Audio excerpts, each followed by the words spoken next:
সহ-আলোচকবৃন্দ দেখছেন সবাইকে শুভেচ্ছা জানাচ্ছি। এনসিপি আমরা একটা ইশতেহার করছি। আমরা খুব দ্রুতই ইশতেহারটি এই মাসের মধ্যেই আমরা দিব ইনশাআল্লাহ। আর কত তারিখে হতে পারে? কত তারিখ এটা প্রকাশ করতে পারেন? আমরা ৩০-৩১ ইনশাআল্লাহ এর মধ্যে। দিয়ে দেব। তো মূল জায়গাটা হলো যে আমাদের গণ-অভ্যুত্থান থেকে উঠে আসা তরুণ হিসেবে আমরা কি চাই?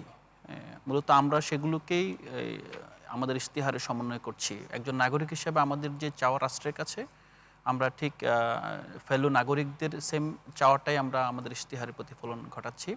সেখানে তারুণ্যের কর্মসংস্থান, আর্থিক খাতকে পুনর্গঠন করা, পাশাপাশি বাংলাদেশের যে কৃষিকে সাস্টেনেবল করা, বাংলাদেশের দীর্ঘদিন ধরে জ্বালানি সমস্যার মধ্যে ভুগছে এবং জ্বালানিকে কেন্দ্র করে বাংলাদেশে বড় আর্থিক অনিয়ম হয়েছে, সেগুলোকে সামনে নিয়ে আসা, নতুন তথ্য প্রযুক্তির সাথে আমাদের তরুণ প্রজন্মকে কীভাবে অ্যালাইন করতে পারি সেটা নিয়ে পলিসি থাকবে।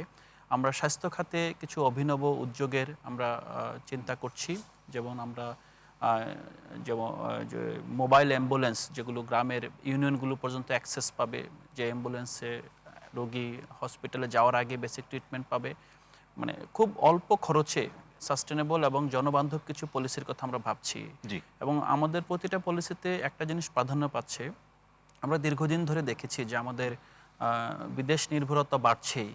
আপনি যদি জ্বালানির ক্ষেত্রে বলেন, কিংবা আমাদের যে ভোগ্য পণ্যের ক্ষেত্রে বলেন, কিংবা আমাদের প্রযুক্তির ক্ষেত্রে, মানে আমাদের যেই সার্ভার আছে, ক্লাউডগুলো আছে, এগুলো মেইনলি কিন্তু আমাদের অন্তরালেই অনেক বেশি বিদেশ নির্ভর।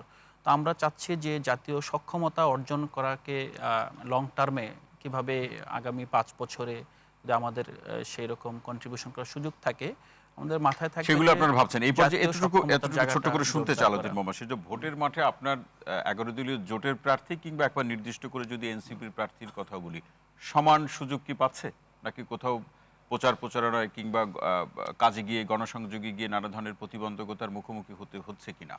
না, এখানে আজকে আমি বিকেলে বাদ আসর থেকে বাদ মাগরিব পর্যন্ত বাড্ডা একটি জনসংযোগে ছিলাম আমাদের আহ্বায়ক নাহিদ ইসলামের সাথে। আমরা সেখানে দেখতে পেলাম যে যেই রুটে আমাদের পদযাত্রাটি হওয়ার কথা ছিল, সেই রুটের মুখেই একটি দলের কিছু মানুষ তাদের লিফলেট নিয়ে দাঁড়িয়ে আছে। আমরা তখন সংঘাত আশঙ্কা করে আমরা রুট পরিবর্তন করে আমরা আমাদের মতো অন্য রুটে চলে গিয়েছি।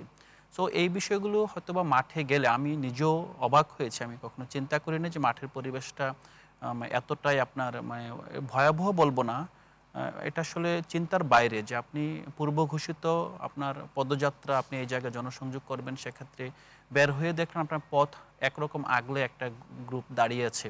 এবং স্বাভাবিকভাবে আমরা যেহেতু স্বল্প শক্তি এবং নতুন রাজনৈতিক পরিবর্তন চাই, আমরা চাই যে কোনো মূল্যে সংঘাত এড়ানো। আর আপনি লাস্টে যেটা বলছেন, আজকে নিশ্চয়ই আপনি পত্রিকায় দেখেছেন যে ইতিমধ্যে একজন জামাতের শেরপুরে তার মৃত্যুর খবর কানে এসেছে। আমরা আসলে বিশ্বাস করতে চাই না এই ধরনের ঘটনা।